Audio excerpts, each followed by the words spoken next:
আজ আমার ঘর জুড়ে এত নীরবতা কেন? হয়তো এটা আল্লাহ তাআলার পরীক্ষা। আমার বিয়ের আজ 12 বছর। আমার বিয়ের কাবিননামাটা শুধু ঝাপসা স্মৃতি, একটা পাতা, আর কিছুই না। ইসলামে তার অধিকার আছে, এটা আমি জানি, কিন্তু আজ এই মনটা, এই হৃদয়টা কেবল শুধু একজনই নারী, আর কিছুই না। সে বুঝে না কেন তার প্রিয় মানুষটি আজ আরেকজনের মেহমান। 12 বছর আগে কবুল বলেছিলাম আমি, আর সে কবুলটা অন্য কারো ঘরে উচ্চারিত হবে। আমি মন থেকে দোয়া করি তার নতুন জীবন যেন আল্লাহ বরকতময় করে দেয়।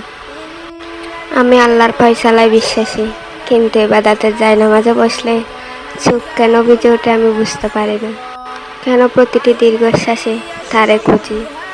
সবাই বলে আমি নাকি ধৈর্যশীল, আসলে আমি ধৈর্যশীল না। সব মুসলিম নারী এরকম হয়, ভালোবাসা